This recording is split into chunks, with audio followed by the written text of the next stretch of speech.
Music. It's not just part of our daily lives, it's part of our wrestling fandom as well, and it has been for decades.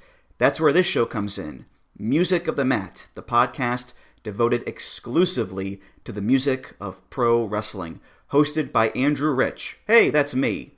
Each episode delivers a different topic with a variety of great guests, fun conversations, musical analysis, and of course, a heartfelt pun or two.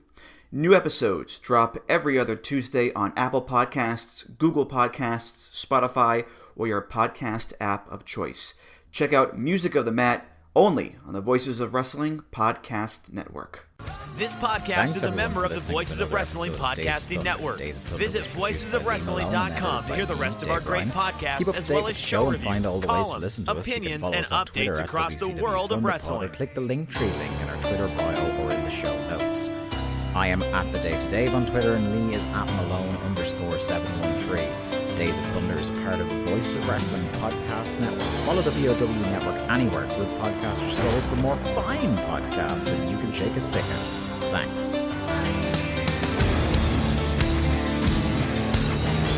When the thunder calls you from a mountain high, start to spread your wings and fly.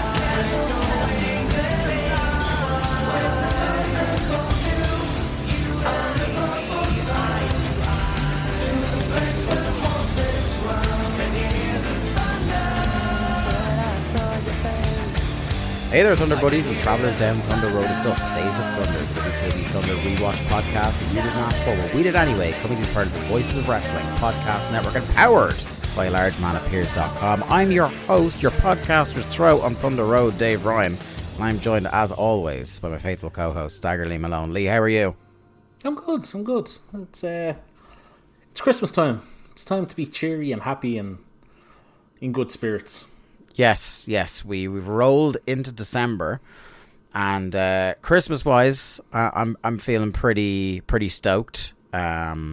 We did, unfortunately, in Ireland, experience the passing of an icon who's inexorably linked with Christmas here. Shane McGowan. Yeah. Yeah. I don't know. I'm just going to be that guy. Fairy Tale in New York is totally overrated. I think I don't think overrated, overplayed here. I think for sure. But I think like the Pogues as a force in music are maybe underrated in terms of their fusion of kind of like traditional Irish music and punk rock. And he was one of these, I don't know, like, you know, the well publicized troubles and struggles of the man with alcoholism, etc. But I think one of those larger than life figures in music, of which, like, for better or worse, we will not see his like again. Oh yeah, there'll never be another Shane. But yeah, I'm not a big Pogues guy, so I can't speak to their legacy in music or anything. But yeah, no, look, anytime anybody dies, it's always sad. And look, Shane will always have a special place with many people just for Fairy Tale alone. So I got to see him perform once, and it was like, obviously, because it was, you know, I think it was 2008, 2009. He wasn't in the best of shape already at that point.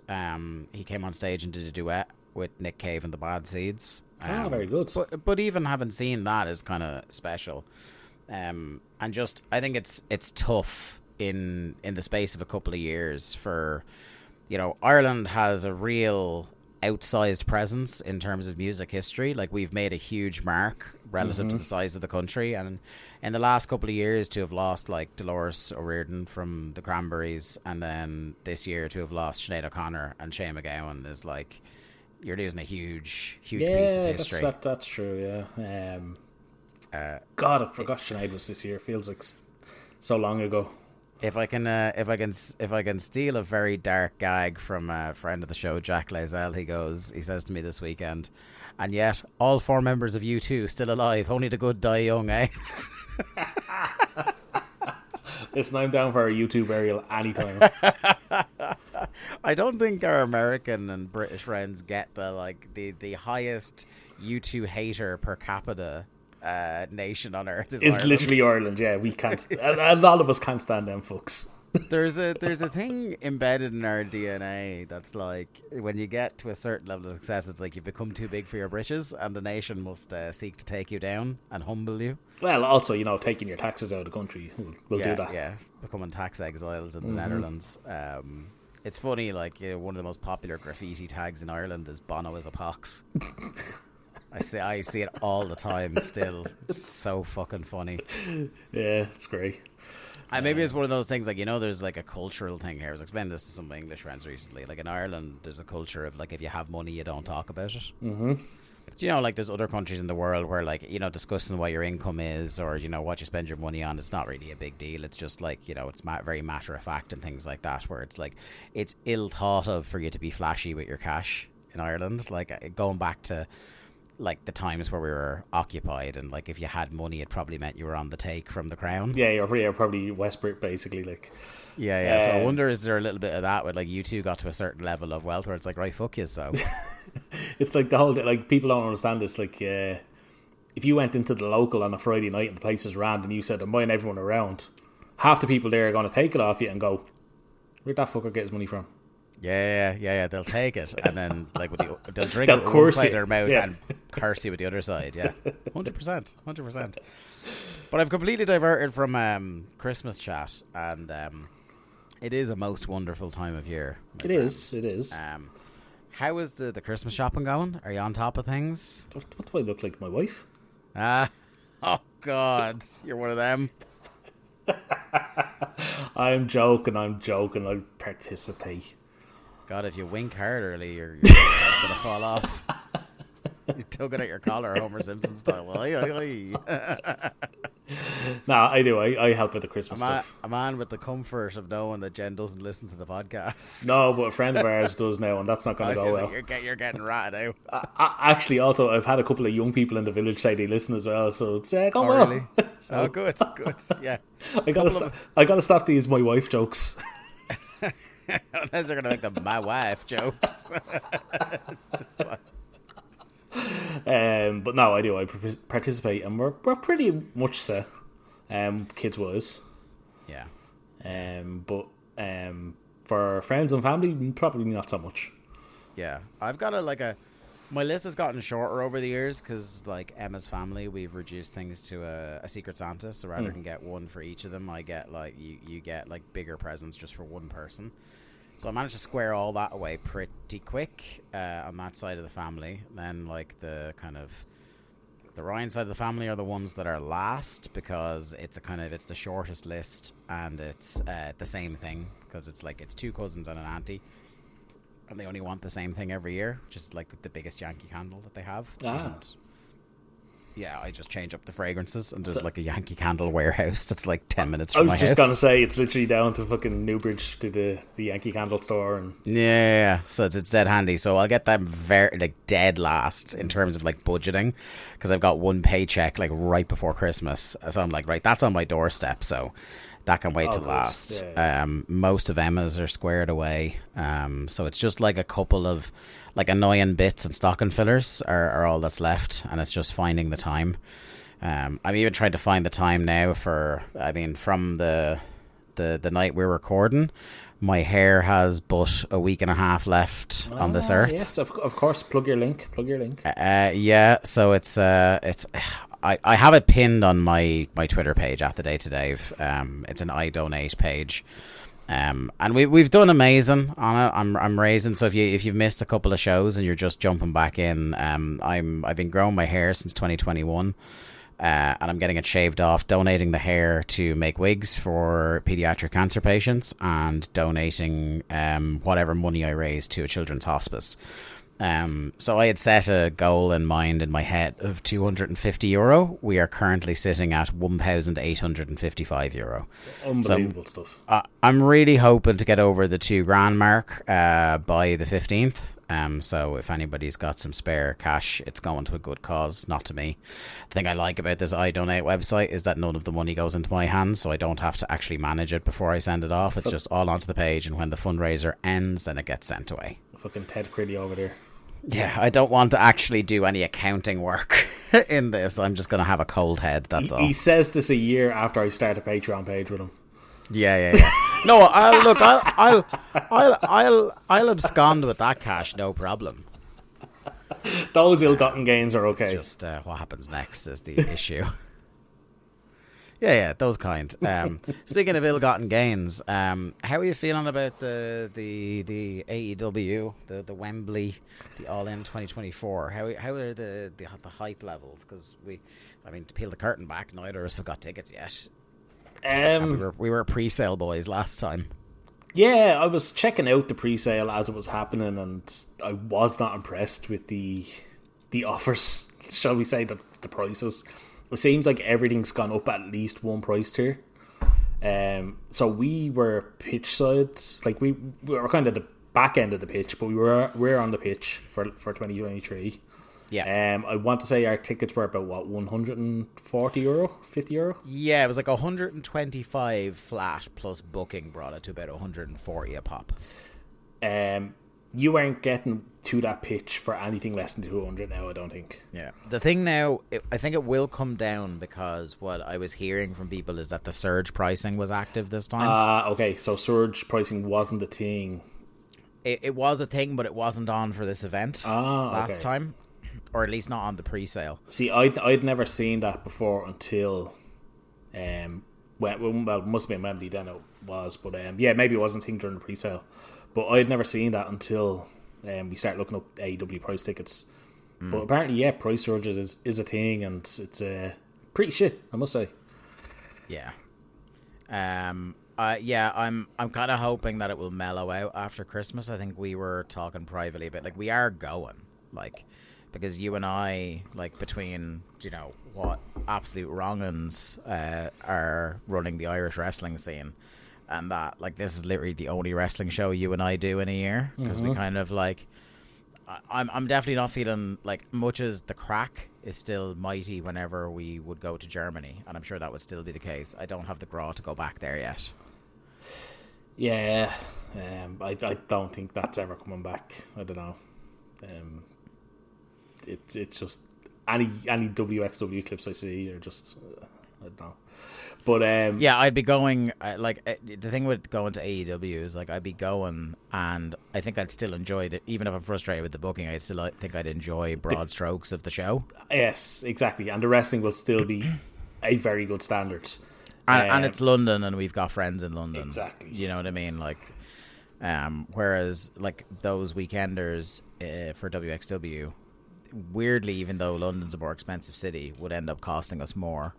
Because you always have to do a day or two extra, and there is added costs and stuff.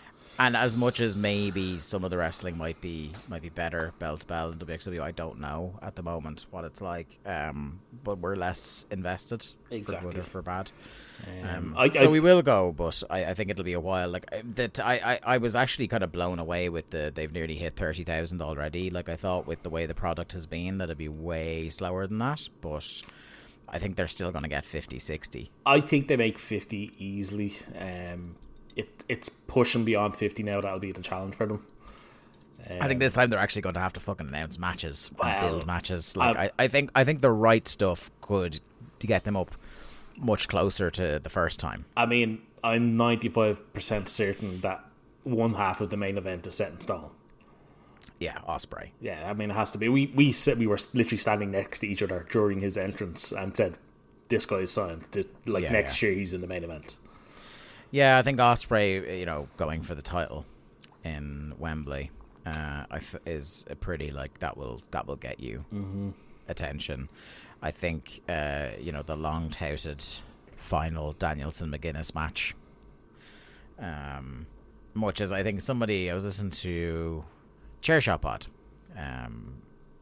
recently, and they were talking about this week's episode, and they were talking about maybe if they announced Danielson Omega 3, that would probably shift tickets as well. But there's a lot you could do. You could do, like, Omega Hangman.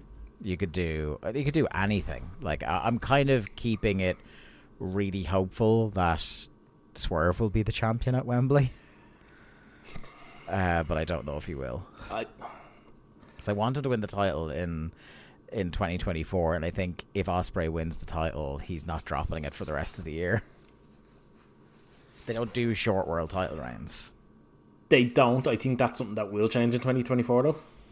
Yeah. I not to go too deep on what I'm thinking, but I think it goes MJF to Joe. Joe drops it at the next pay-per-view, whether it's Revolution or some kind of TV spec, whatever they end up doing. But Joe will only hold it relatively short. Yeah, if Joe gets it, it's a combination of the injury and giving Joe his flowers run. Mm-hmm. And then I either have Joe drop it to one of two people. It's either Hangman or Swerve.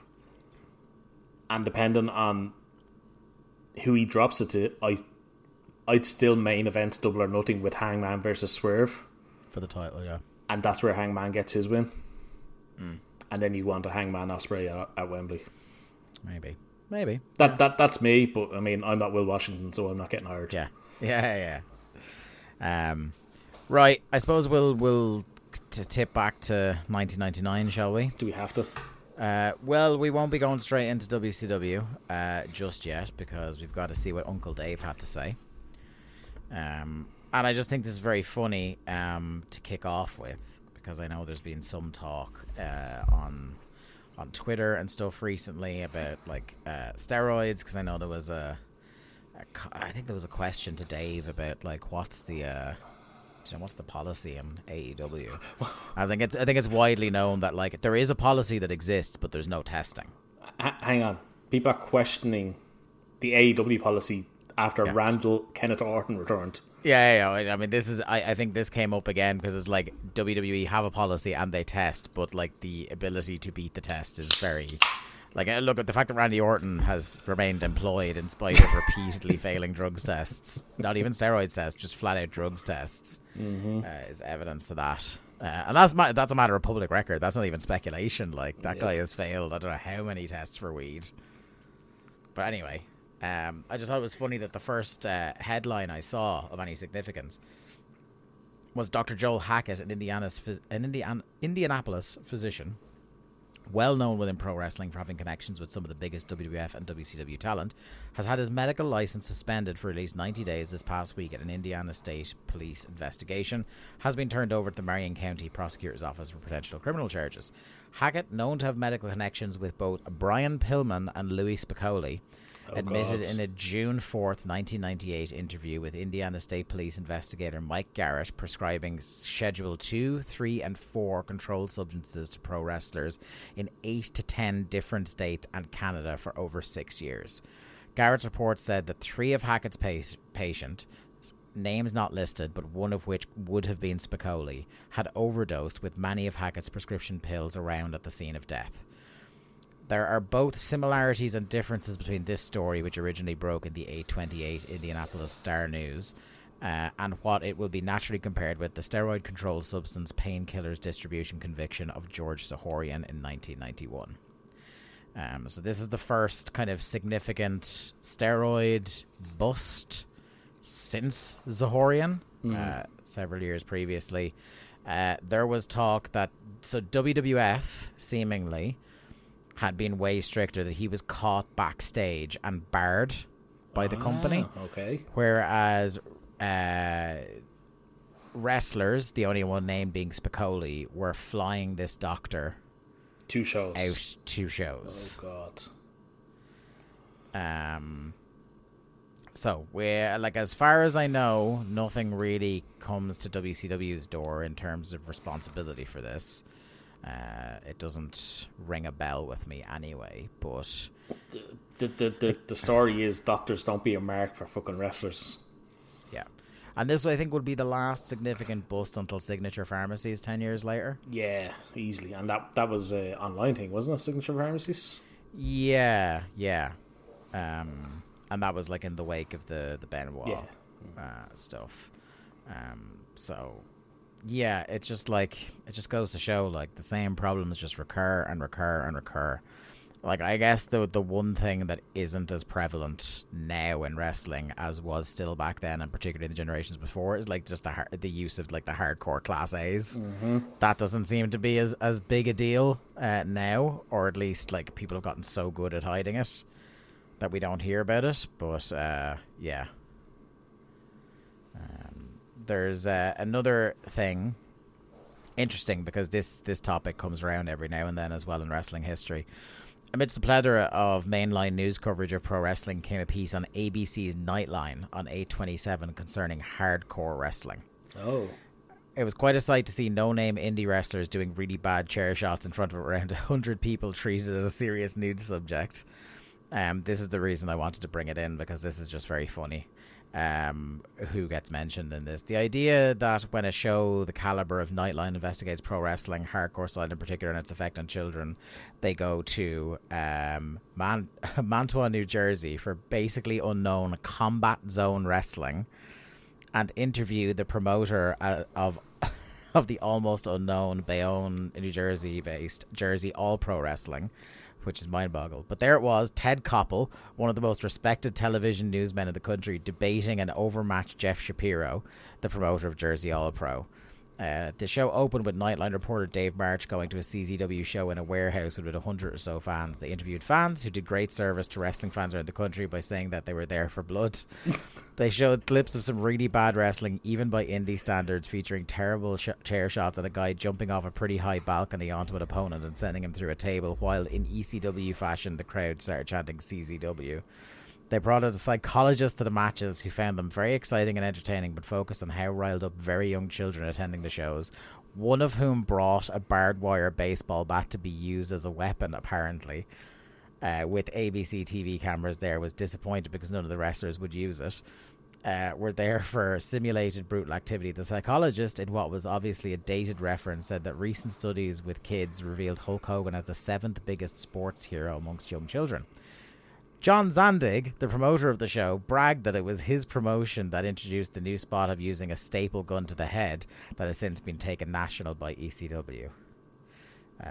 I just thought it was very funny to see Zandig and CZW getting fucking buried by Ted Koppel. Yeah, that's not a thing I ever knew existed, but hey, good for Ted CZW. Ted Koppel is such a legendary newsman that I know who Ted Koppel is. Now, mainly because of Simpsons references. Yeah, exactly. But the Flanders Goes Crazy episode where Flanders sits up is like, Maud, I think I hate Homer Simpson. And then Homer wakes up and is like, Marge, I think I hate Ted Koppel. Yeah, I mean, look, good for CZW getting national exposure in 1999. Yeah, I'm guessing they capitalized it on it now. Really testing the no press is bad press. Something that is probably going to have some ramifications on TV just soon. Down in Mexico, in Tijuana, Rey Mysterio beat Psicosis before a crowd of 5,500 and 826 in a hair versus mask, teacher versus student match. The show was built as El Evento de Siglo, the show of the century, with heavily jacked up ticket prices. So Psicosis lost his mask, which I thought was very funny because Ray doesn't have that much hair. Yeah, what the fuck? Yeah. I was just... 1999 Ray has obviously already lost his mask. Yeah, makes sense. I was in my head I was going, well, this is obviously where Psicosis loses his mask. And I was like, hang on, you said hair versus mask. Yeah, I know. And that's why I had to check to make sure the finish that I was right, because I was like, hey, Ray's bald, right? Or nearly. He definitely was a couple of weeks ago. Yeah, it's like the crowd went crazy when he revealed his name, and he's a Tijuana native, and the crowd chanted Psicosis. I want to say Psicosis continues with the mask in WCW for another bit, right? I don't know for sure. This has made me think maybe not. Because I know when he went back to Mexico post WCW, he tried to appeal to get his mask back, because obviously it's taken very seriously. Once you lose your mask, you're not allowed. You don't put it back on. You never go back under a hood again. What I always remember is just the very famously at ECW One Night Stand, he put the mask back on and immediately took it off during his entrance. He had to. And people didn't like it, but Joey Styles is then at pains to go, it's a show of respect that he unmasks in front of them, even though he's been blatantly unmasked for a long time. Yeah. Well, are you seated comfortably? As comfortably as I can be. There is yet another pay-per-view scheduled for 10/10 from Casino Magic Bay in Bay St. Louis. Do you know what this is? Is this Heroes of Wrestling? It is. I say St. Louis, Missouri, the site of 2 previous UFC events called Heroes of Wrestling, featuring George Steele, Jake Roberts, Jim Neidhart, King Kong Bundy, Bushwhackers, Sensational Sherry, Greg Valentine, Marty Jannetty, Tully Blanchard, Stan Lane, Nikolai Volkov, Lou Albano, Jimmy Snuka, Bob Orton, Tommy Rogers, Yokozuna, Samu, and Fatu. Before anyone says it, no, we are not reviewing Heroes of Wrestling. Every podcast on earth does Heroes of Wrestling eventually. It's a thing where, like, I think even if somebody, when we reopen TRLs, if somebody subbed, it's a hard line. We would have a real hard no. Yeah. Like, we'll review anything within reason, but it's not even that we don't want to watch it. It's been done to death. I've watched most of the show. It's been done to death. Like, there's maybe 2 shows in history I don't really want to do because, like, who could possibly add to the conversation on it? And it's that and doing the full extent of WrestleMania X7, because I did Austin Rock for must-see matches, but, like, that's a different project because it's about kind of your personal... Hang on. We're not ending the show with WrestleMania 17. No, we're ending it with the final Nitro. You goddamn son of a bitch. Hang on, we're not ending at the final Nitro. WCW lives on for another 6 months. We're ending the WCW timeline there, and what we do next is anyone's guess. But we're not watching all of X7 just to review WCW wrestlers pictured in crowd. You can fuck off with that. You get to see meat up in the box. No. Like, we would do the Battle Lines Are Drawn Nitro. We could do the DDP Raw debut, Unveil as the Stalker. There's lots we could do. There's an episode idea. We just do an episode where we go through all the WCW involvements until the actual invasion starts. Yeah, like a recap. Yeah. I would totally do that, but I'm just, X7 and Heroes of Wrestling, for different and similar reasons, I have no interest in ever podcasting about. I'll do X7. I'm Dave. Just about, if it wasn't historically significant to the timeline, I would, what can we add about the simulcast? But we have to do the simulcast because it's in the timeline. Mm-hmm. You know what I mean? But thankfully, WCW did us the favor of shutting down 6 days before X7. Here's something. I don't think I've ever watched the simulcast from a WCW perspective. I don't think I've ever watched that full show. I mean, I definitely have. I haven't in a long time, and since we started this podcast, I don't watch any WCW in our time. No, I don't go ahead at all. Yeah, and it's hard because I love, like, WCW, and I my go-to on the network is to stick on a WCW show. Yeah. And my go-to always when we were having nights where everybody would pick matches would be to put on bad WCW. Mm-hmm.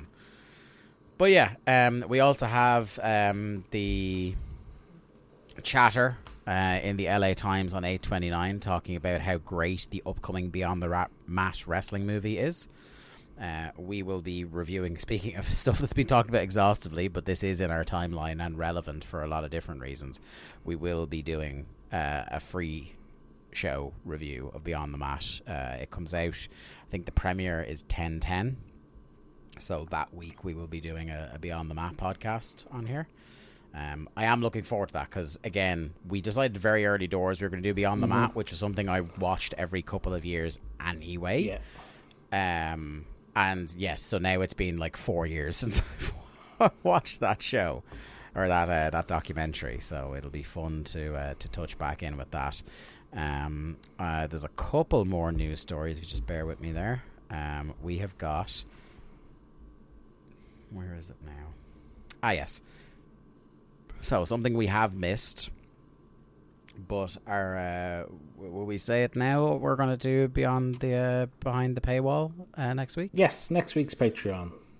It is something we totally just skipped over our minds. We totally missed it. We had said we would talk about it on the show, and until I read this about an hour ago, I didn't realize we'd missed it. We thought it was next week. Yeah, I think Dave was in the same boat as me. I genuinely thought it was September 9th that it happened, but it was actually the last week of August. Raven returned to ECW. Mm-hmm. So, next week's Patreon show over at largemanappearance.com will be our first ever ECW on TNN review. It'll be just like a Thunder review. We'll take you through the show bit by bit. But obviously, but because it's not like we've said before, because sometimes what's happening over on Raw or SmackDown has a bearing on WCW, we'll do a podcast that covers Raw or SmackDown in the timeline. Our whole thing before is that nothing on the timeline is paywalled, but stuff that's an addendum to the timeline. So the two big things we talked about recently are this idea and also the there will at some point be a Patreon tribute to Mike Enos, who wrapped up on Saturday night recently. So we want to capture his last Nitro match and his last Saturday night match. Are you trying to say you wrapped up the Enos? Yes, you got to wrap up your Enos, folks. You got to keep him safe. Yeah, practice safe Enos. But yeah, so because it's not essential to the timeline, it's Patreon. And hey, look, if you're really dying to hear this review of Raven's return to ECW, €5 gets you that, and look at Eric Bischoff over there on the other side of this call talking about how ECW wasn't important to WCW's timeline. It wasn't, unless it was stealing guys from ECW. Oh God, I just had to get that Eric Bischoff at you. So the biggest news in ECW is that Raven has agreed to a 1-year deal. Raven was earning approximately $275,000 a year in WCW. And about 270 of that went on drugs. And took an ECW deal believed to be in the range of $150,000 for the year. He had told friends he'd finish up the time frame his WCW contract in ECW before going to WWF, but in the ECW dressing room, and noted that his original plan years ago was to work 4 months in ECW before moving on, and he ended up staying for 3 years. So that seems to be, they're kind of hoping against hope that he'll be back, he'll like it there, and he'll stick there for the long term. So they've accepted him for the year in the hope that he'll just stick around. Yeah, well, the difference was he was coming in as Johnny Polo. He was coming in off his Johnny Polo run, whereas this time he's coming back in as Raven. Slight difference there. It's interesting here that it sounds like Heyman was... Heyman spoke highly about Billy Kidman, so it sounds like he was trying to get him. But Kidman had 3 years left on his WCW contract, and he was making $300,000 already. Kidman. I love Kidman.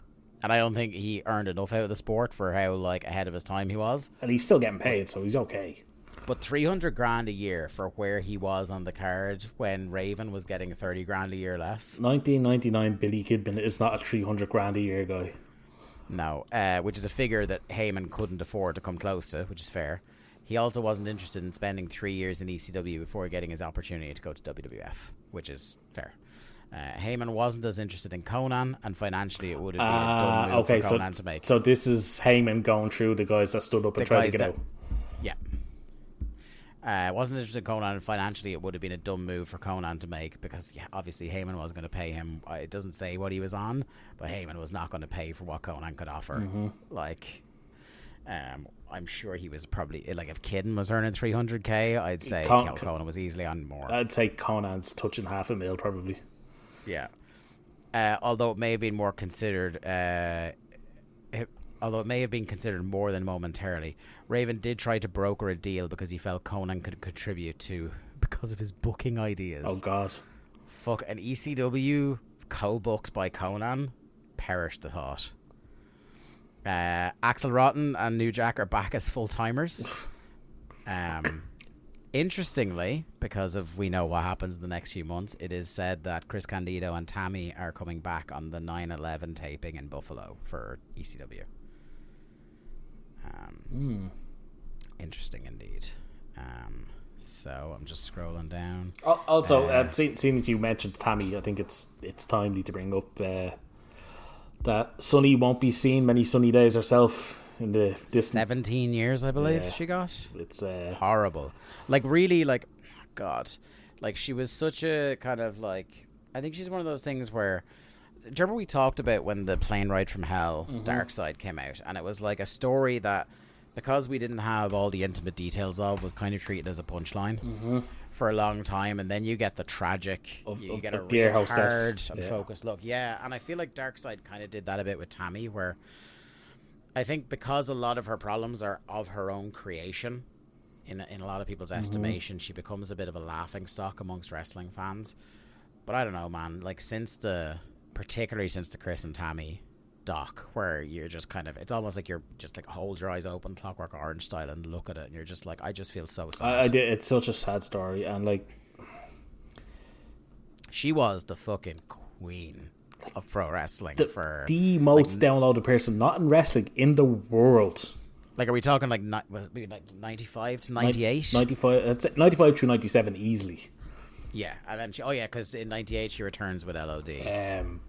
But like it's so sad in the fact that they were turning their life around, and then Chris had that tragic accident, and it's so weird because like in such a different way than, like, because obviously the nature of the tragedies, it's gonna bum me way out more watching him wrestle in WCW than Benoit, because like Candido was so good. He was so good, and it was just his height. Like if he, it's if that he was half a foot taller, this guy would have. If he was like 7 years later, that guy is a contemporary of AJ Styles and Samoa Joe. And if these guys had more people looking out for them and turning them away from the, the darker side of the business, like, who knows, whereas the Benoit thing, because of how it ended as well, you have very limited sympathy. Yeah, I replied to How To Wrestling today on Twitter. Yeah, shout out to Kevin and Joe. About Chris Benoit, and just that was obviously my tweets, but it's like I said in the tweet, you definitely I can say, like, having read them, like, you do speak on our behalf. It's that thing of, we had to have that discussion very earlier on. Yeah. And I'm not going to compare the tragedies, but yeah, it's that thing of, we can watch a Chris Benoit match now, but you can't forget, and it'll be odd when Chris comes into the company and Tammy as well. Yeah. And then you have both, like, the tragedy of her story and then his death, and it's totally different kind of feeling towards everything. Yeah. But yeah, it'll be odd. Because it'll also be there'll be a little bit of weirdness with Mike Awesome coming in as well, because another tragic guy that we were both super into. Talk about a guy that was fucked over by the business. Yeah. There's another thing. So Shane Douglas is suing Paul, claiming he's owed $140,000 in back pay that he didn't get. I'm pretty sure that's true. Yeah, well, like, I mean, this is the thing, is like, lots of people, the way they were able to get out of ECW and go places is because it's like, Paul, like, you've breached my contract by not paying me, so, like, pay me and I'll stay, or don't pay me and I'll go. And a lot of them went and then tried to, like, claim for their lost pay. I know Dreamer was owed a fuck ton. Yeah, Dreamer, Taz is on record. Like, he was on the, like, I'm trying to think, Dreamer, Taz, and the Dudleys all mentioned on the Rise and Fall of ECW. They were owed money, but they were still, like, drinking the Kool-Aid, as was the phrase. Yeah, but Douglas was experienced enough that he should have known better than to even let it get to that stage. Yeah, I think it was Taz. There was somebody, I think maybe it was Taz, that he was owed a fuck ton. And he had one and I can imagine the kinds of conversations Taz would have with people when they owed him money. And it's like, he had one conversation and and then Paul never missed a paycheck again. Was that not Lance? Oh, maybe it was Lance. It was somebody anyway, had a very frank conversation. I think Lance was like, it's happened twice. If it happens again, I'm gone. Yeah. And it never happened again. Yeah. WCW news briefs. So at this point, plans are being formulated under the assumption that Ric Flair will never return to the company. So that's just the latest status update on them. Gene Simmons, right, okay. Don't have any drink in your mouth because you're going to spit it out on your laptop screen. Gene Simmons of Kiss did an interview where he said he went with WCW instead of WWF because of Bischoff's integrity. Let that one fucking sink in for a second. I don't want to get sued, so I'm not saying that. I guess they don't learn anything from ratings after all. WCW has added a New Year's Eve pay-per-view from the Fiesta Bowl in Tempe, Arizona, a 70,000-seat stadium, which will be a combination full-length wrestling show and full-length Kiss concert. Boy, are the wrestlers going to be pissed having to spend the biggest New Year's Eve in history working. Speaking of podcasts, we're going to have to do soon. Universal Soldier opened at number 7 in the box office charts with a $4.3 million gross, which isn't good. We're not doing it, are we? I want to. But we'll see. We'll see. It's not like in the way that Beyond the Mat and Ready to Rumble. It's not are essential essential to the timeline. Yeah. It's not. What I want to do is I want to wait until I think there's a certain point at which they're really putting over Goldberg in the movie. Mm-hmm. So when they start heavily doing that on TV, maybe we'll do it as an at the movies. Probably when it's coming out on VHS. Yeah. So when they start mentioning it on TV, because they mentioned when he was away filming it, but they haven't mentioned the movie yet on TV. As it turned out on Thunder, they did accidentally show the Harlem Heat match, just edited out the entrance where the belt was shown, so they got caught in a continuity loop on their taping again. When Bischoff goes heel as company president, which is still the plan, he's going to have a black woman bodybuilder and 2 midgets as part of his entourage. What? Hang on. Read that sentence again. I certainly will. When Bischoff goes heel as company president, he's going to have a black woman bodybuilder and 2 midgets as part of his entourage. What's the heat there?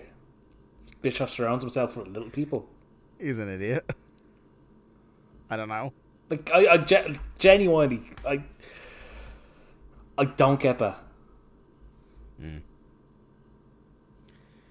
Yep. Oh, there was more ECW that I've skipped past it. Basically, Paul is beefing with everybody. No. So Hack and Public Enemy,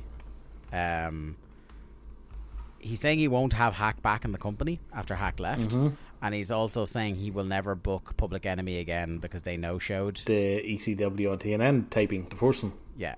So both of them are trying to come back. Hack is obviously gone at this point from... Yeah. But Chastity, so this is one of my next news stories. Chastity was given word that when her contract expires in December that she won't be renewed. That's why Hack was ready to leave for ECW and has said he still wants to go, although Heyman said he's not welcome back. After the first TNN rating, I think anyone Heyman thinks can get over if they're really readily available, he would welcome back with open arms. When Bischoff gave Raven his release, he told him he admired his guts to walk out and ask for it because he didn't expect that anyone would. They basically agreed that Raven wouldn't say anything bad about WCW as a term of getting his release. On this week of all weeks to read a story about a non-disparagement clause when a wrestler jumps companies. That's interesting. Did Raven say, I'm home?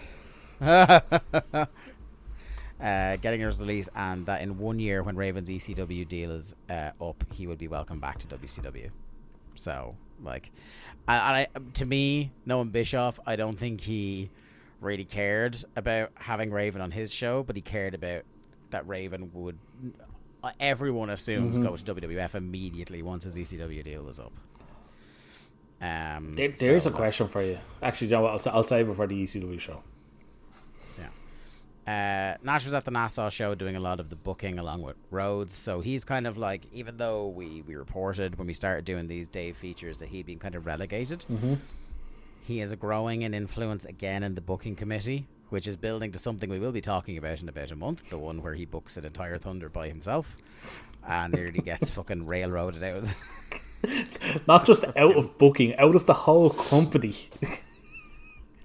Look, I know we're jumping the gun a little bit, but like, spend the next month of our podcast building up to this show, thinking about how bad you have to book a show for WCW to be like, oh. Yeah, it's not just Bischoff at that point. It's actually higher ups in fucking what's the fucking name of the company, Turner, saying, yeah, we can't have that on our air.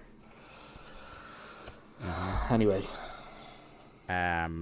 Christian York and Joey Matthews were told they didn't have to move to Atlanta or go to the power plant yet, but they'll probably have to start going in 6 months. For now, they're getting paid for doing nothing. So they're under contract, but they don't have to do anything. 6 months from now, I'm pretty sure they are ECW tag champs. Incredible. It is expected that Super Calo will be fired. Yeah, Dennis Rodman was arrested on 8/21 for a misdemeanor charge of public intoxication. Of course he was. Yeah. Flair and Goldberg joined such celebs as Michael Jordan for the Jimmy V Celebrity Golf Classic over the weekend in Cary, North Carolina. It was said that Goldberg had a following for autographs that rivaled Jordan. Yeah, 101 celebrities, they had the largest followings. They bring it up on Thunder. But the top selling auction item was a Flair robe at $28,000, sold to Darius Rucker, the lead singer of Hootie and the Blowfish. That is one of the most 1999 sentences that I could ever utter. Do you think Conrad has bought that back? 100%. The other thing, the thing I wanted to mention on that, just before we move into the actual Thunder, is that I find it interesting what they said there about Goldberg, because Dave had his monthly breakdown, which, like, if you're not used to reading Dave, it's nearly an imperceptible chart about who affects ratings in the different companies. Okay. And he just, like, there's no real order to the table that can be discerned. It's not split by company or anything like that. You're just looking for individual names and seeing how much they move the needle. And it's interesting to see that one of the biggest needle movers, like, on a par, if not slightly above in some metrics compared to Steve Austin, is Goldberg. Listen, we say it on every show. If there's a live audience here, that dude is still over. Yeah, they fucked up so badly. I find it interesting, and let's use this as the kind of talking point to move into Thunder.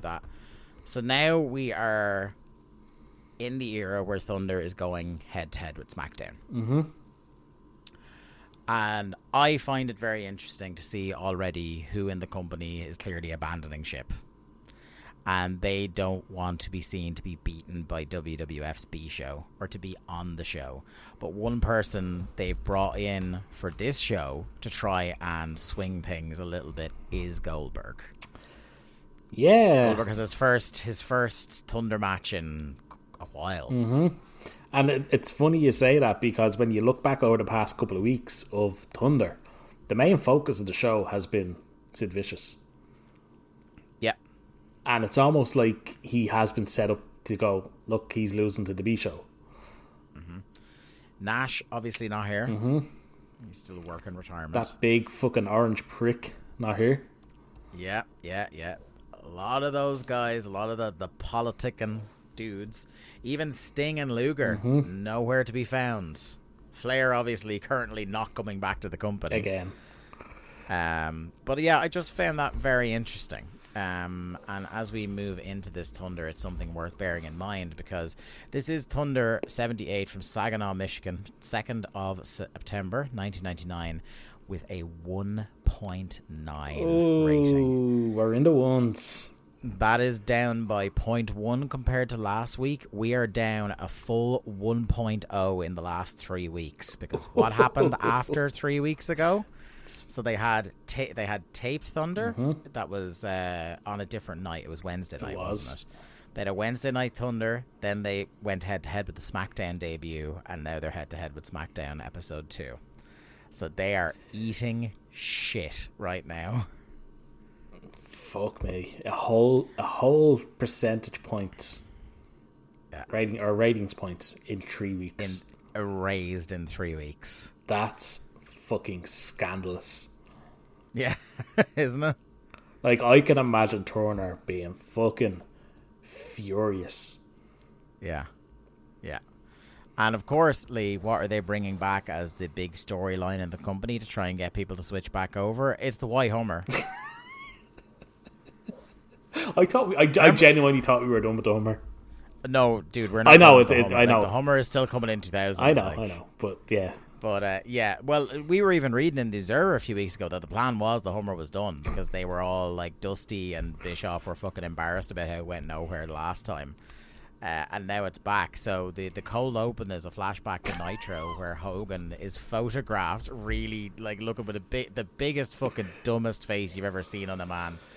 It's the most, like, clear, high-resolution surveillance photo I've ever seen in my life of a man in full colour standing beside a white Hummer.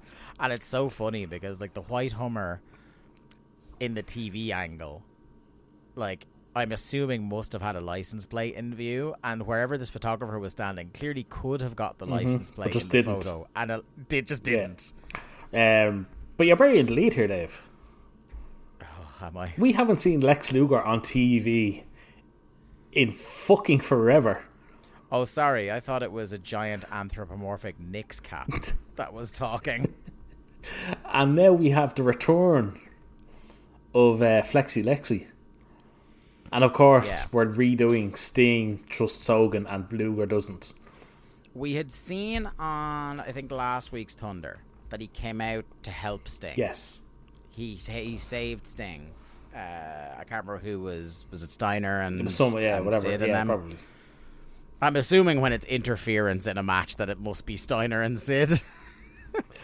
But regardless, that was his big return, and this was his interview segment. So this is clearly the it's the classic Lex. I'm helping you out, pal, but like he's clearly turning on him at a certain point. Like I feel like it's clearly the latest in the long history of people turn on Sting. I feel like WCW have done the Hogan Luger Sting in the middle storyline at least 4 times before this.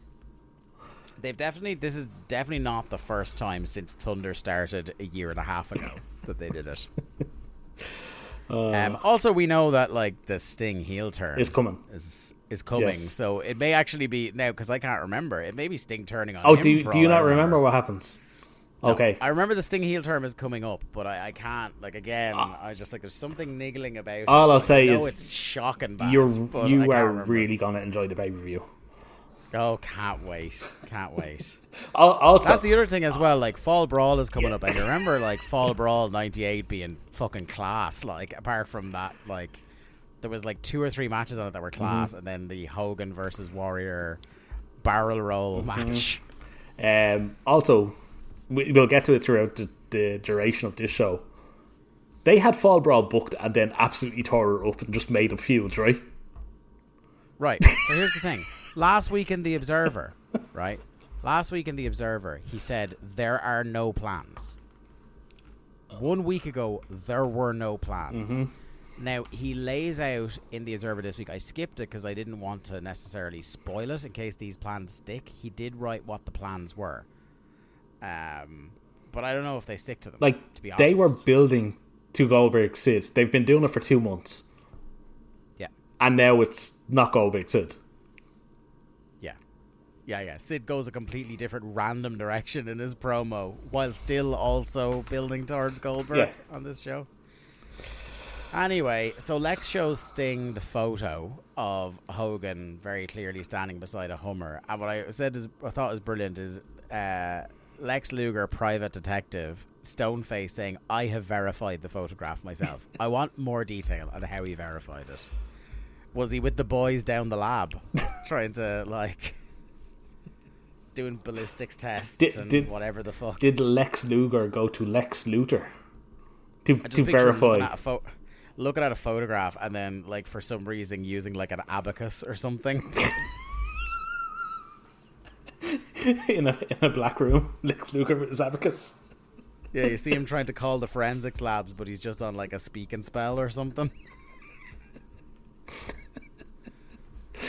Oh God! Tenay describes it after the opening credits as being a week of mistrust and distrust in World Championship Wrestling. They review the tape from June of the original Hummer incident. Why? By the way, Why are we involving Macho and Nash in this now? Yeah, like because it's the white Hummer, mate. That's why. Also, for some reason, Luger wants Sting to care that Kevin Nash has gone from the company. Yeah. No, none of this makes any sense whatsoever. And they do this stupid thing where Sting goes to confront Hogan on Monday. Tenay says it first, so we'll talk about it a little bit more when we see it in the next segment. But Tenay just casually mentions as Larry goes to get his kudos that when Sting went to confront Hogan about the photo, he found Macho and George in the dressing room. I have several problems with this, which we'll talk about now in a second. So Luger from Monday, Hogan comes out and he's like, this photo is nonsense. And I love, right? Is it what he Yes. says that he's doing? I'm going to be in the back. I fucking cried laughing. Dave. Who talks like this? Dave, I don't know about you, but in 1999, when I wanted to appear cool, do you know what I did? What did you do? I put on a feathered boa, Yeah. a bandana on my head, and I ate some fucking fruit. And he says, while I'm waiting for Lex Luger, I'll be backstage eating fruit and being cool. All I could think of, and you know the segment I'm going to reference, it's the most famous fruit eating segment in history, is Vince McMahon eating fruit on his jet when Mick Foley quits. That is the one instance of a man being cool eating fruit. This is the maniacal smile on his face when Mick walks off the jet, and he just goes, "Oh, Mick, have a nice day." Oh, God. Munching on an orange segment. You know what? I'm just going to put it out there. If Tony Khan ever becomes, and I hope he doesn't, becomes an on-screen character, if we don't get a Tony Khan on a private jet eating fruit segment, he's failed us all. So fucking good. So fucking good. Look, the man is a woeful bollocks. Oh, what a horrible human. Nothing could ever beat the Vince McMahon character. I was recently talking to Jack about the McMahon family prayer. Into the stroller? All time, and like it's not on YouTube. Is it not? And it was on thing for a while. Daily Motion, but I lost that copy I had of it as well. It's like, listen, God, you don't like me, and I don't like you. And then just so the stroller one is different actually. So this is the one where it's before the Shawn match, and he makes them all take a knee, including a heavily pregnant Stephanie McMahon. Yeah, sorry, she's pregnant. Yeah. Because what is it? Is it the hair match? It's the hair. Is it the hair match where he does the promo into the stroller? Hogan match? I think it's the Hogan match. So when was the Shawn one? The Shawn one was 22. So it would have been the Trump match. Oh, okay, right. Because she was pregnant for the Shawn match. And he does makes them all take a knee while he's looking like fucking Jack LaLanne. Where he's like, he's obscenely fucking huge and orange. And he does a hallelujah. Oh, God. And it's because he nearly corpses Shane in the middle of the prayer as well. Shane and Steph, I think. Speak and spell. I think obviously is the only one who does. I think if Stephanie had a laugh, she might have fucking wet herself at that point. So she was that heavily pregnant. Her water might have broke. Yeah, because why was he even making her take a knee? Like, for fuck's sake? Oh yeah, that's right. Because it was that time that Shawn and Triple H were doing the whole, whoever impregnated Stephanie, blah blah blah. It was later that summer because they do this was the first tease of the DX reunion was during the Vince match because he goes to do the elbow drop off the ladder and just a cross chop and everyone fucking loses it. That match to this day, I still insist, is a 5-star match. The Shawn Vince one. It's he just beats. It's an example of unmerciful piss out of the man. It's an example of one man's willingness to take a beating on pay-per-view. The fucking unveiling the Muscle and Fitness cover, and he does the pose beside the photo, and then Shawn puts his head through the Vince head on the fucking painting. Yeah. Oh, him doing the Shane dance and then caning the piss out of Shane. Remember when WrestleMania used to be good? Comedy. It was so good. That was a great WrestleMania. Oh, it really was. 22. Last one in an actual arena. Yeah. Anyway, we have to talk about this show, don't we? We do. So Hogan's going to be backstage eating fruit and being cool. He says the photo doesn't prove anything. But this is what I was going, right? So Sting goes backstage to confront Hogan, but he's just been in the ring talking to Hogan. No, it was later in the show. But he'd already been talking to him anyway. Like, what was he going to say about him? There was no new information. Something had happened. I can't remember. Well, stop defending them. Nothing happened. They just wanted to do another segment. So he goes backstage looking for Hogan, and he opens the door. And the thing, I think the most suspension of disbelief shattering thing is there's no way is Hulk Hogan in a dressing room this small. This was like a fucking broom closet. I was going to say that. Why is all of a sudden Hulk Hogan in the smallest dressing room in the whole arena? To me, if you ask me, this looked like just where the makeup girls were, because all that was there was like the makeup mirror and a couple of chairs, and then the wall on the other side. Not the wall, but a wall. And then a pair of Hogan's trunks or whatever. Fucking. If the wall had been there, we'd have something to talk about. I've never met one man to love a wall so much. Look, I mean, I've got the giant "That's the Wall, brother" sticker on my laptop for a reason. Fucking love the wall. Hey, wall. Our first match on this show is DDP versus Al Green, who's getting a real run out on Thunder lately. Yeah, what? This is like our second or third sight of him lately.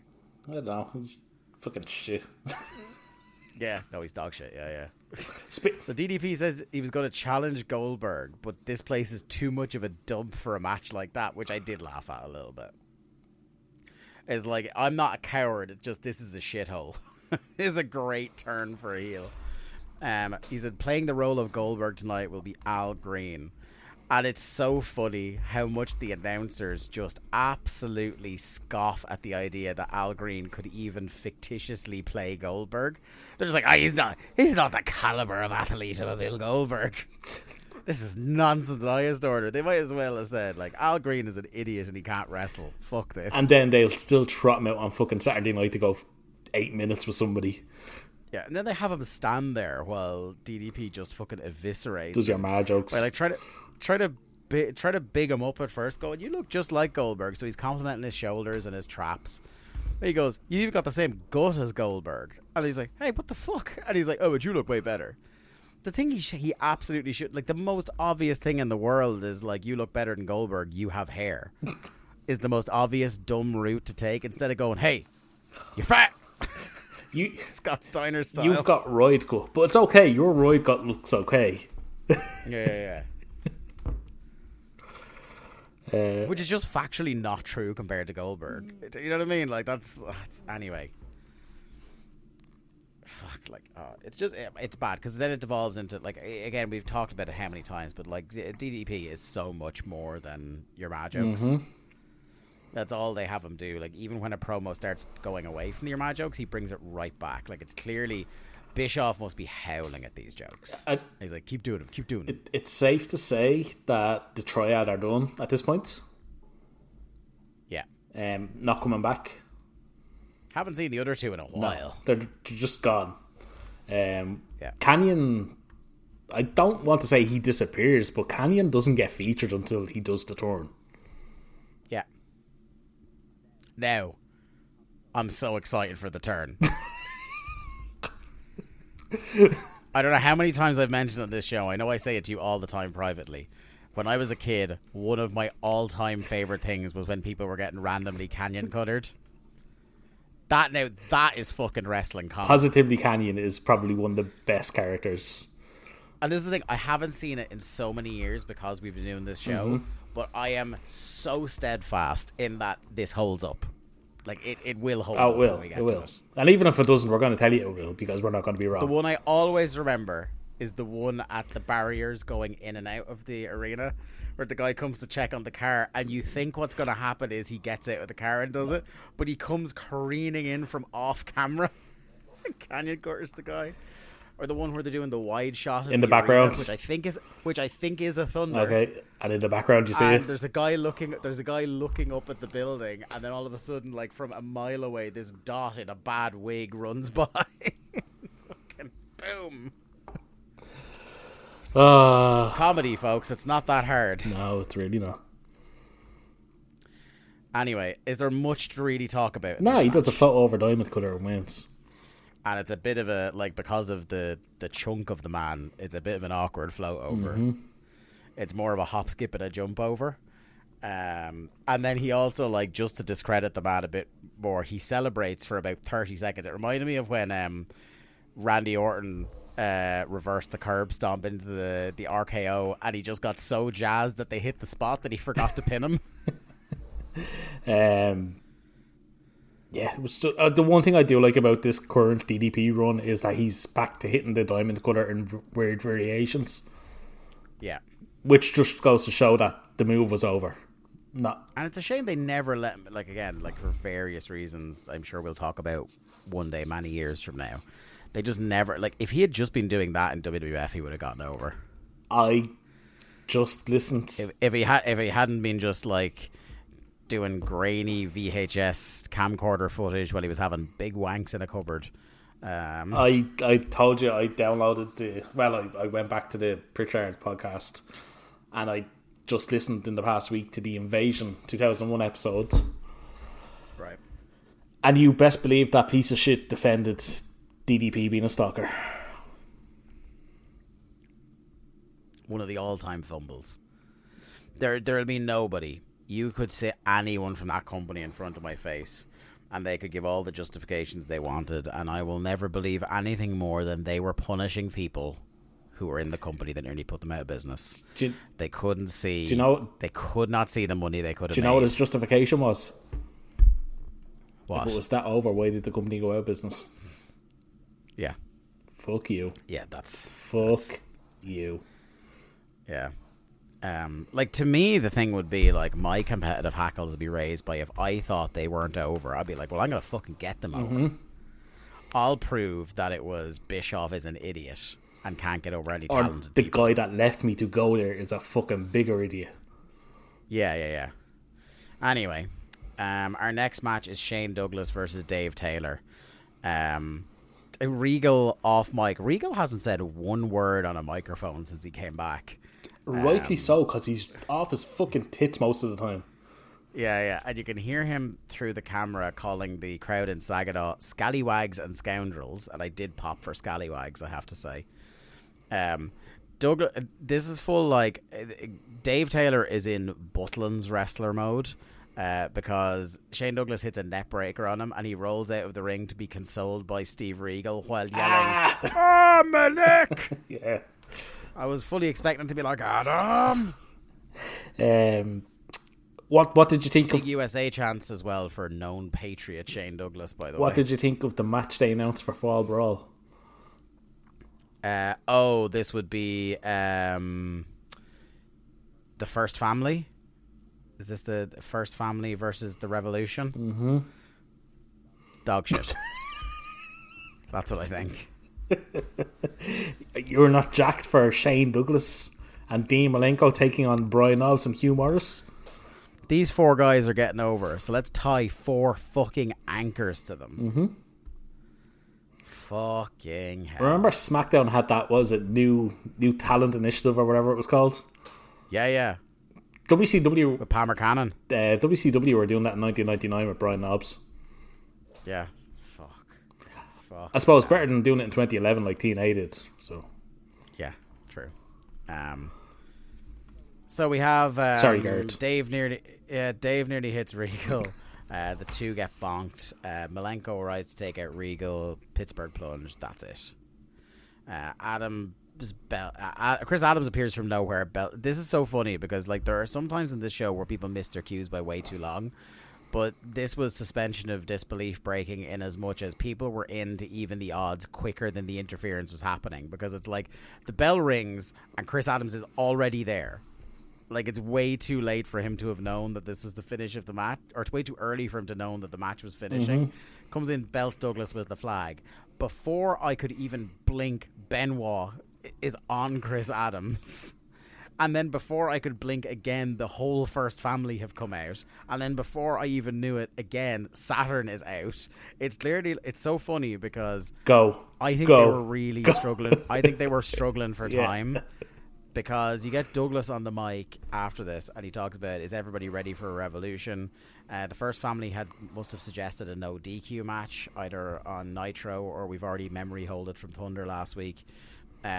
Says Malenko is going to tie them up, and what I thought was funny was the biggest pop in this whole match was Shane Douglas going, and when we're talking no DQ, you know where I came from. So ECW is getting bigger pops in WCW than WCW is getting in WCW. which is funny. If you want no DQ, you got it. And then they had tried to play them off before his promo by playing the music to end the segment, and he cut the promo. And then as soon as Dean Malenko grabs a microphone, they play the Revolution music really loudly, which is just Dean Malenko's music. They play it really, really loud to try and stop Malenko, because they're clearly like, we need to get to a fucking ad break. But he just talks through it over it. Are you into the slogan? No, it's so stupid. We mentioned it briefly last week because that was the first time we heard the music. But evolution, out with evolution, in with revolution makes no fucking sense. Even Saturn says it. We're trying to get a thing over here. Yeah, they're not competitive theories. Like I'm sorry, it's just they just don't help themselves. This company. Speaking of which, the next segment. Oh my god! So we see the same Berlin vignette. He has debuted now. So when they said they were going to throw to a vignette, I thought it was going to be see Berlin's debut match.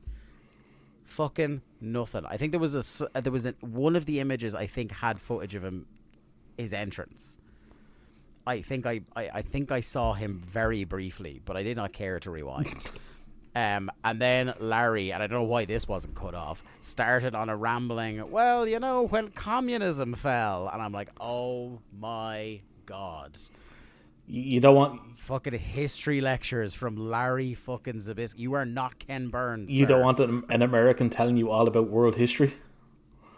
No, especially when it comes to communism. It's slightly biased, one might say. Fuck me. So what you're saying is you support Berlin and his anti-American stance. Yeah, absolutely. Next up is a classic. Bischoff was like, fuck, we have 5 minutes to fill. Who do I see in catering? It's Kaz Hayashi versus El Dandy. My first note here, this screams Sid interference. Yeah. I did love, by the way, that Tenay drops this line as if we all knew it. He goes... As we all know, El Dandy has one of the most lethal right hands in World Championship Wrestling. I was like, do we know that, Mike? I don't think that's been established at all. No, I don't know if I've seen him throw a right hand into his... Is it that it's so lethal? He's like Michael Tarver. He doesn't fucking throw it because he might kill a cunt. To be fair, I've probably seen El Dandy as many times as I've seen Michael Tarver. To this day, I don't know if I've ever seen Michael Tarver throw his knockout punch he was putting over in NXT. One thing we also... Which would you rather take, the El Dandy right hand or the Paul White weapon of massive destruction? Is that where he farts on you, or is that the right hand? No, it's when he blows sick vape clouds in your face. I'd stick with El Dandy. Yeah. One thing we also did not know, but we do now know, is Kaz Hayashi's getting a cruiserweight title shot. Yeah, I'm down for that. I mean, we've only seen him win this one match. Is it one of those you fucking like the sliding doors thing? You can get Kaz Hayashi competing for the cruiserweight title.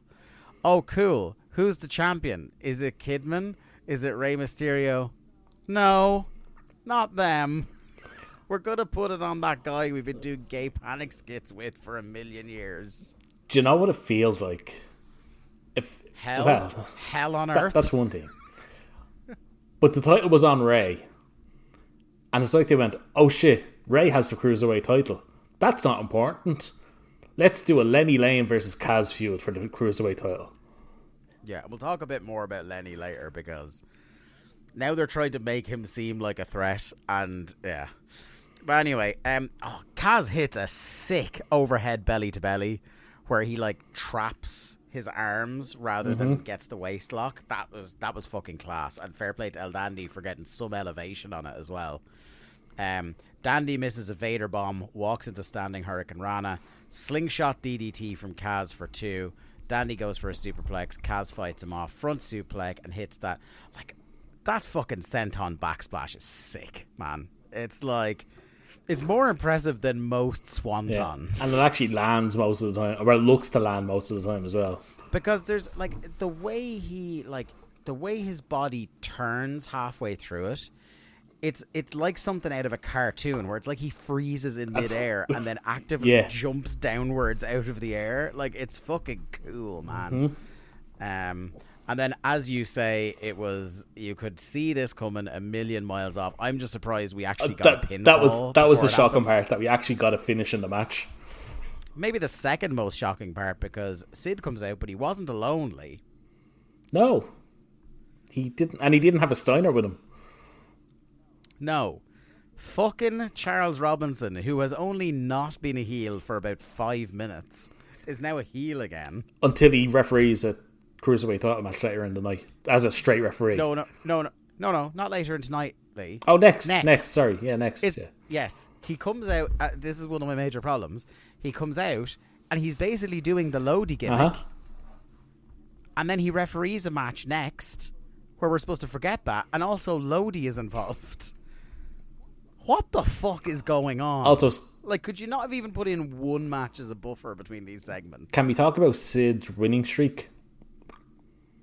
It's been stuck in the 70s for 3 weeks. Yeah. For something they are making up. The fact that he's stuck is amazing. Like, he's legit been 75-0 for, I want to say, 2 weeks. Well, now it's 76-0 because he just pins Kaz. Well, he pinned both of them. Well, he chokeslammed Kaz and then pinned Dandy. Now, in fairness, just chokeslamming somebody got him a pin a few weeks ago. I know, that's what I don't understand. Yeah. Oh God, he has a microphone, I wrote, because much as we love Sid the presence, Sid the promo has been all-time bad lately. The promos have not been good. No. I love the presentation of, like, the lights going down. Yeah, the single light and him in the corner, like, mean mugging the camera is good, but he's just, it's nonsense, he's saying. He talks about how other names in the company become obsolete compared to him. He says he's going to take his anger out on, yes, you guessed it, everybody, wrestler he's been feuding with all this time, Chris Benoit. What?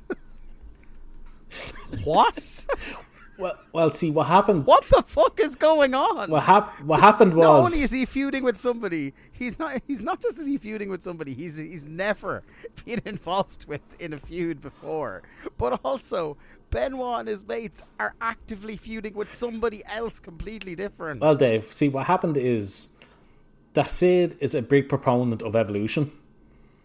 Yeah. And he took great offence to the outward evolution stance. Look, God bless Sid, but given his robust intellect and where he's from, I don't believe for 1 second that him and the theory of evolution are friends. If you ask Sid Vicious how old he thinks the Earth is, I bet you will not get an answer you enjoy. Actually, I don't know if we've talked about this. This is the most Memphis Sid has ever sounded, right? Yeah. Like, he just dips it. He's getting more southern with every win. He just dips into his natural accent a lot more here than he ever has. Yeah. I think it's because he's vamping a lot more, that he doesn't know what he's going to say, and it's like, the drawl gives him a couple more seconds. He goes, I love this line as well, which is like, it just makes even more of a sham of this streak. By the time I get to you, I might be at 80 or 90 and 0. But I don't know. But you're next. So you're next, but also I may beat up to 15 more men before I get to you. Which the fuck is it, Sid? Don't be asking Sid for answers. He just does what he does. If you were to go right, if you say somebody's catchphrase in wrestling is the thing they say the most, which is fair, like LA Knight, like all that, like what they say the most, that's usually the catchphrase, right? The catchphrase Sid has had since he came back to WCW is, I don't know. Yeah.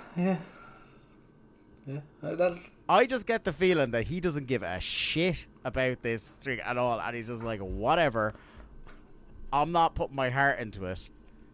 Dead behind the eyes like fucking Phil Brooks on a Monday night. Coming out. Soon to be a Friday night. I am convinced, right? I will put my fucking house on this, Lee. They have Charles Robinson coming out with signs because Sid doesn't remember the score. And if somebody is standing there with a sign the size of a fucking van, He might remember. Might. There's no guarantee. Might. I watched the new Botchamania last night, right? And they do a segment from, he has a segment where somebody will read from a wrestling book. So they do a segment from the Todd Gordon book. Ah, Todd Scott. And he talks about, now, look, Todd, depending on who you talk to, unpleasant man. Yeah, God bless you and all, but no. Right. And there was an element of this which shows like a not caring for the issue somebody was going through, but just in terms of the like Sid not having a clue what's going on, very much reminded me of, he tells a story about booking Kerry Von Erich for a Dennis Corluzzo show, because he had kind of so the idea was that I think it was that one of them, him and Corluzzo, had an agreement not to cross into each other's territories. One of them had Jersey, one of them had Philly. And I think there had been Corluzzo was crossing over into Gordon's territory, and he said, look, as a solid, you can book ECW talent in a match on the show to show off ECW. And he's like, look, me and Dennis got on, so I said as a solid to him, to show there was no ill will, I called up Kerry Von Erich and I asked him would he do the show. My idea was that I'd have him come in under a mask and he'd rip off the mask and reveal it was him. And 3 different times during the day, Kerry Von Erich would come to me and go, so why am I wearing the mask again? And he had to explain it to him that the whole idea was you're going to wear the hood and you'll come out and it'll be a big pop because no one knows you're going to be on the show. And eventually he thinks it sinks in with Kerry, but then Kerry comes out with the hood on and a robe with an enormous sparkly Kerry on the back. And that just reminded me of the Sid thing, where like, for entirely different reasons, obviously Kerry was going through all the things that are well documented that Kerry was going through. But it just reminded me very much of, like, in Sid's case, Sid had no idea what was going on when he was coming to the ring. But in Sid's case, it was because he didn't give a fuck. And why should he? Why should he? Exactly. This is very much like what I think I worry about with some guys that go to AEW now, where I'm like, are they taking a 3-year paycheck to go back to WWE? I think Tony and people there need to be more discerning about who wants to jump. I do believe earnestly that, say, like your mate, the Cope, actually wanted to try something new. I don't think he's just because he had the offer on the table, like he could have stayed. Do you know what I mean? I think he wanted to try something. Even if he does go back, I think he genuinely wanted to try something new for a while. Now, an Andrade, I think, is one of the people loudly communicating, I'm just killing time. Yeah. Exactly. But anyway, that's besides the point. This was short. It was.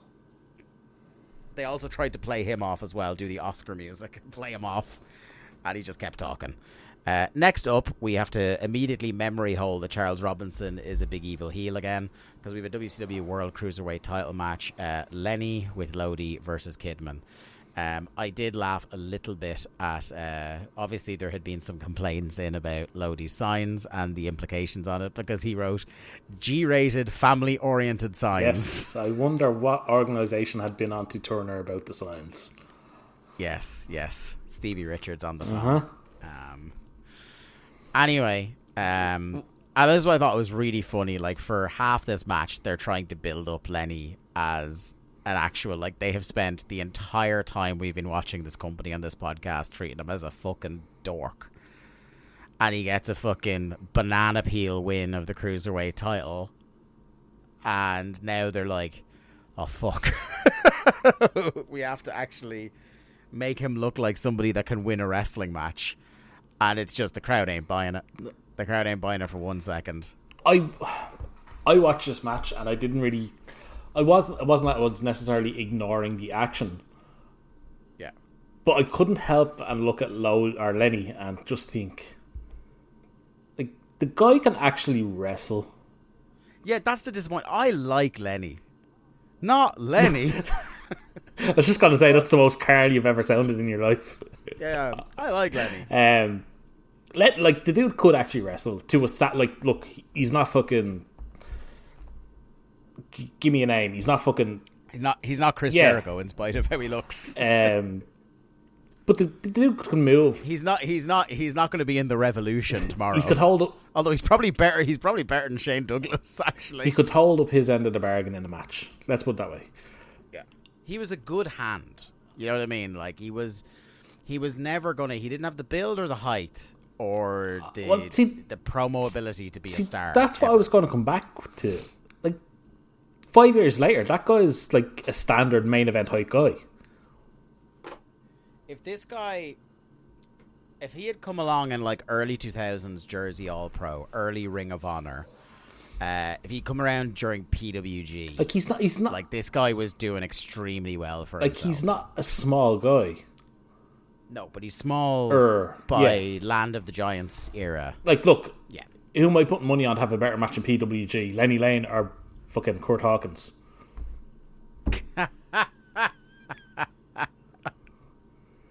Yeah, we know where your money is. And that could be anyone versus the Prince. It's not the guy with the fucking cane, I'll put it that way. Oh, God. One thing I loved here. Kidman fucking cleans this guy's clock with a clothesline. Like, I legit, like, because he rolls out, and I'm like, I think he got his bell wrong. Like, because it was a vicious lariat. Fucking Kojima would be proud of this. What annoyed me about that is I couldn't help but think that was because they were playing into the Kidman doesn't like gay people thing. Oh, maybe, yeah. And because, like, you know, they had done a tie-up and Kidman had kind of just laid into him with forearms.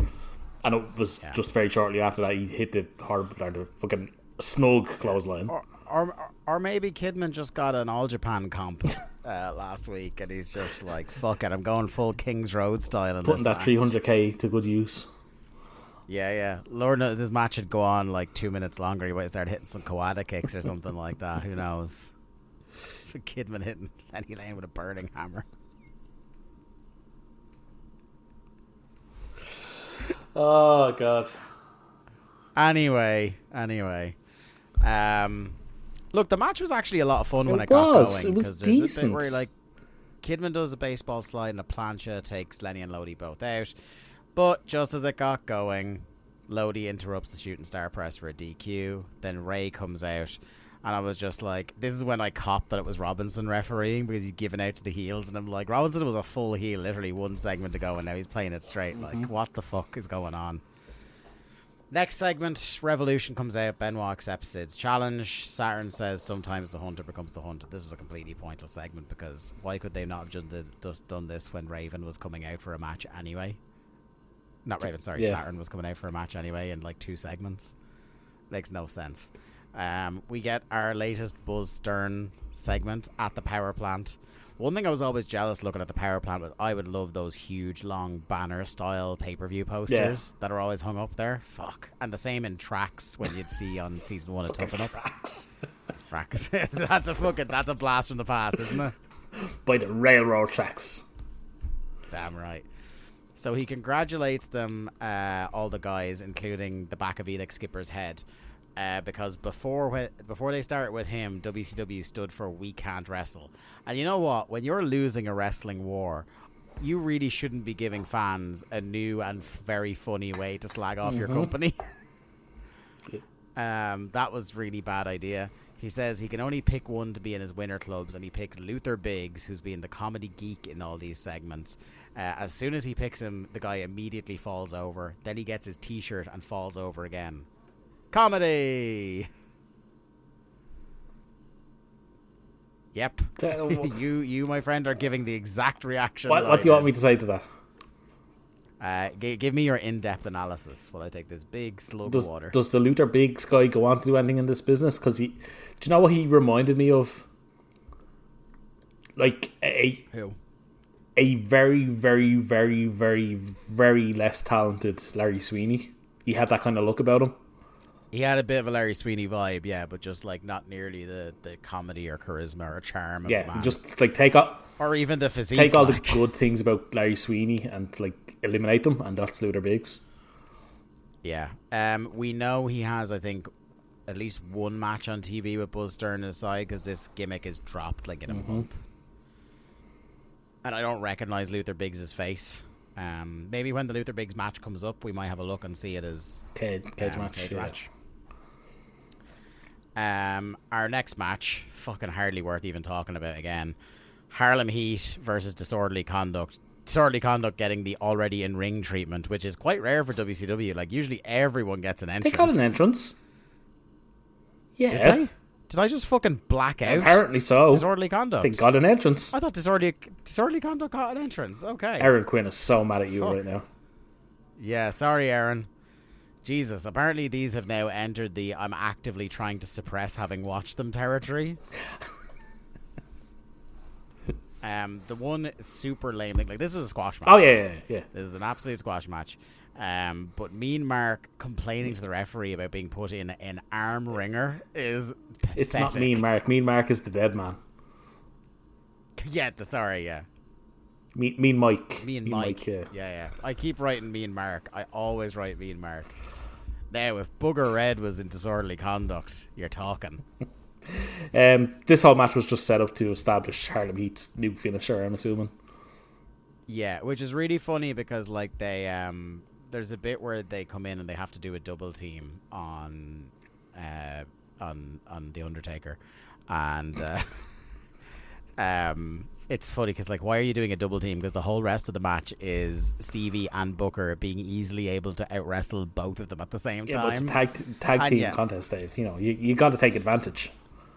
Do you want to describe this this new finish? Because this new finish is both kind of shit, but at least from Booker's perspective, incredibly athletic. So Stevie catches them in like a spinebuster type position. He catches them low on their legs, so they're raised above his head, and Booker hits a Harlem sidekick basically. So it's like a heart attack Harlem sidekick combination. That's what I was thinking. Yeah. Lifts him up as if it's a heart attack. And then the Harlem sidekick, and like just getting up that far, like he doesn't clip him in the head, but to be able to get a man like higher up on the chest from a standing position is very impressive. Very impressive. And hey, we get the Rednecks versus Harlem Heat at the pay-per-view for the titles. Yeah, woo. Rednecks out to make a jump on them, but they're easily fought off. This is a real babyfaces standing tall show.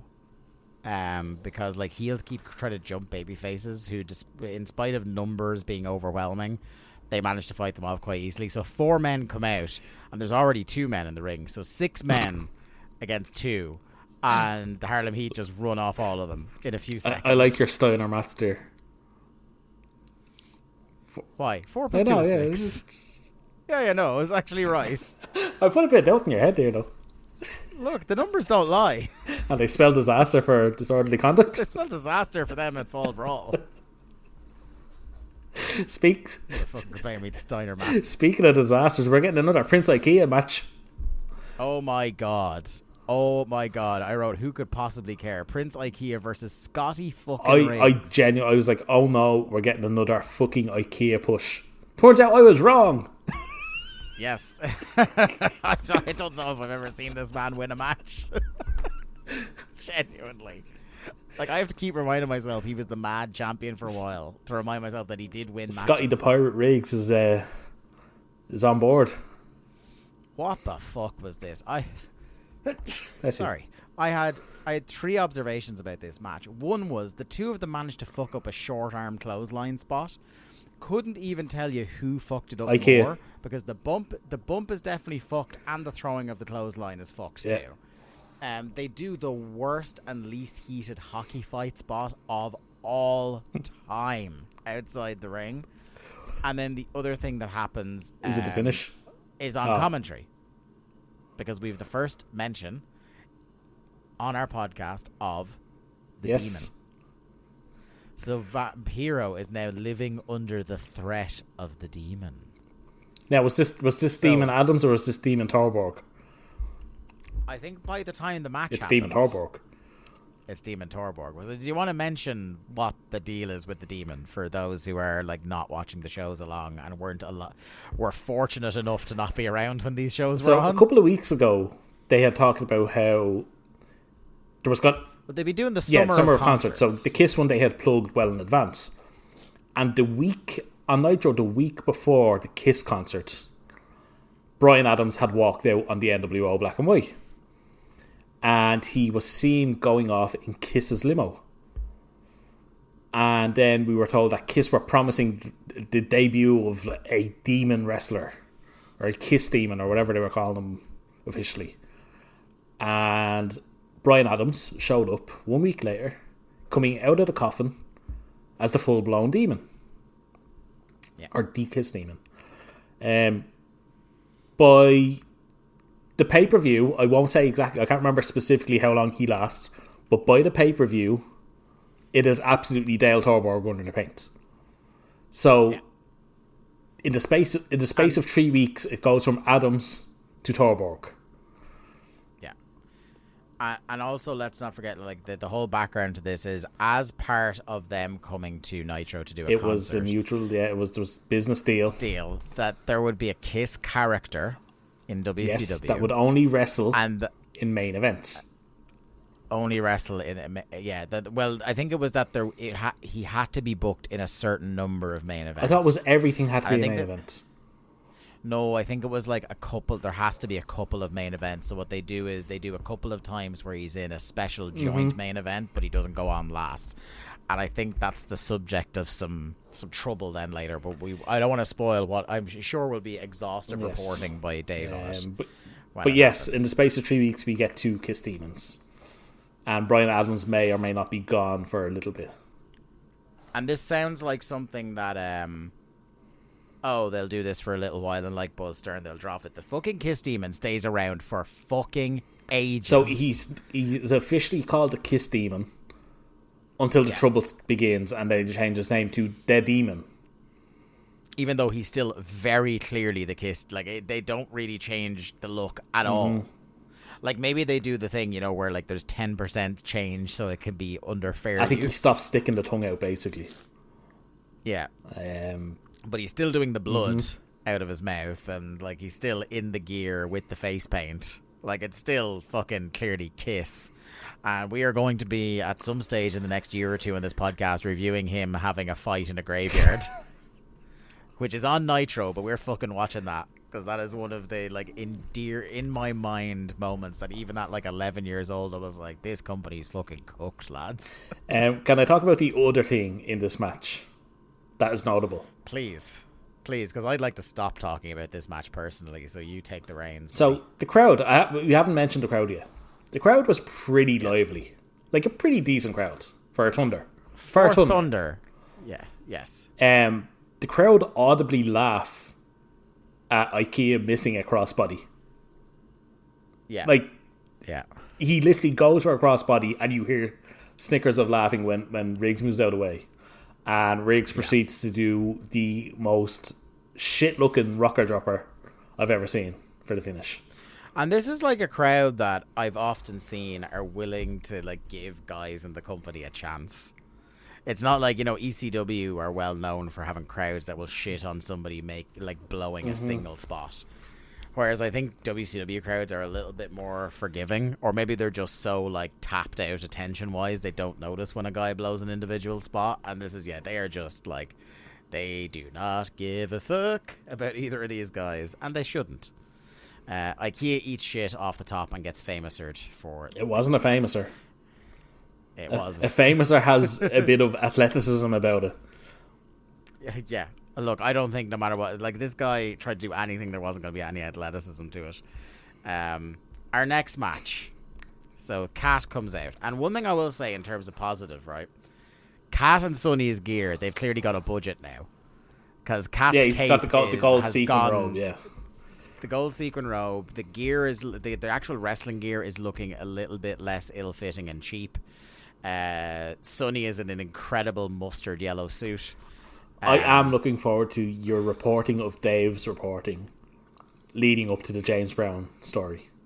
Yes, I also cannot wait for this. But can I just say, all throughout the show they have talked about having the Cat versus Goldberg coming up. Yeah. So what? And the show is live. So what does the Cat? What does the Cat do? Calls out Hogan, and immediately Tenay goes, "He's not here." Like there wasn't even a moment. Like, I really hope today was just on the live mic, just go to the crowd going, yeah, Hulk Hogan's not here. Then you can hear Sonny go, Goldberg, and he's like, ah. He's like, I've already whooped Goldberg, which he hasn't. It never happened. And even today is like, that didn't happen. I think today is just like, I fucking hate Does this. Ernest Miller think Buff Bagwell is Bill Goldberg? I don't know. He calls out Goldberg. The music is dubbed Yeah, this of course week. it is. Cat tries a sneaky kick when Goldberg gets into the ring, and then he gets annihilated with a Great spear. It's one of the best spears I've ever seen in I my life. did like that they pointed out that the cat had the red slippers on. Yeah. So they're like just killing his finish. Yeah. And then he picks him up for the jackhammer, red shoes dangling in the sky, and kills him, pins him, done. Huge pop. Huge pop for Goldberg winning. People will say you couldn't do it forever. I don't care. I think you could have done 2 Goldberg squashes like this every month. Yeah. Also, by the way, didn't Sid earlier on say Goldberg wasn't here? Yes. Someone yeah, earlier yeah, on it said was, Goldberg's not here. Yeah, yeah. So, like, and then, yeah. This is what happens when you give idiots live mics. Yes. Speaking of idiots, main event time. Sid Vicious versus Perry Saturn. This is a match I never knew I wanted until right now. It kind of rocked, didn't it? This is a good little match.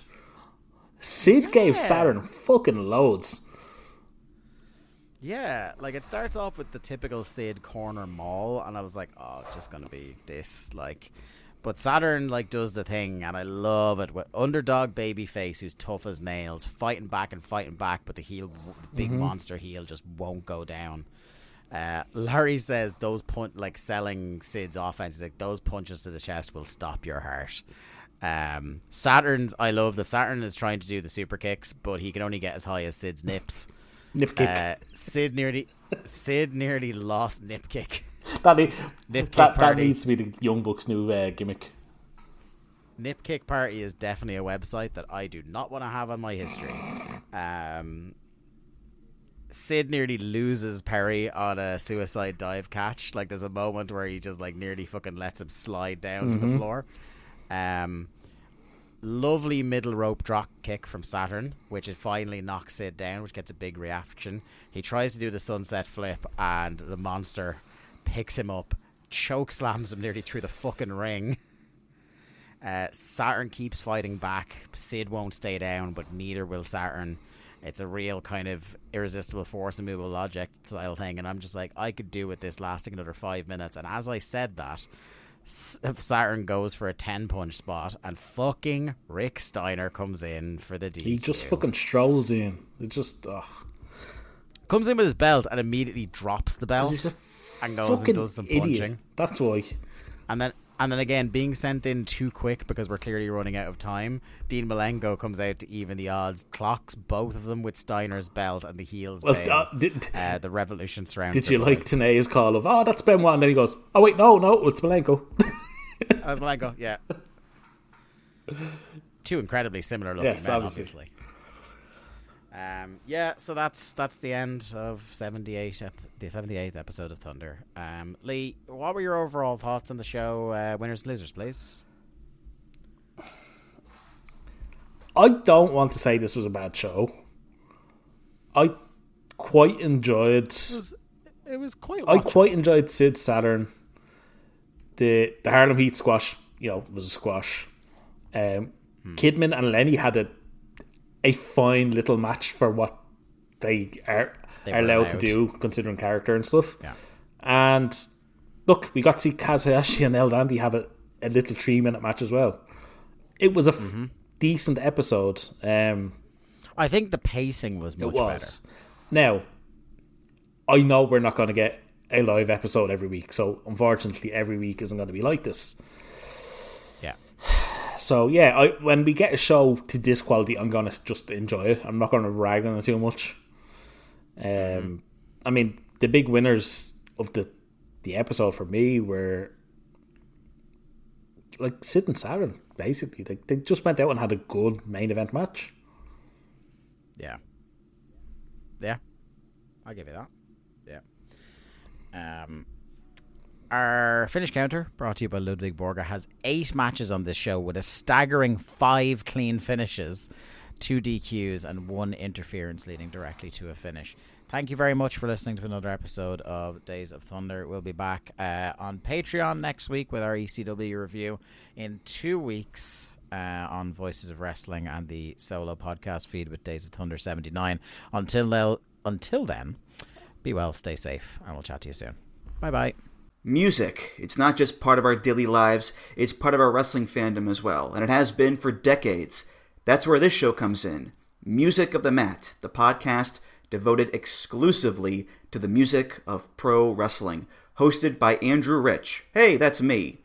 Each episode delivers a different topic with a variety of great guests, fun conversations, musical analysis, and of course, a heartfelt pun or two. New episodes drop every other Tuesday on Apple Podcasts, Google Podcasts, Spotify, or your podcast app of choice. Check out Music of the Mat only on the Voices of Wrestling Podcast Network.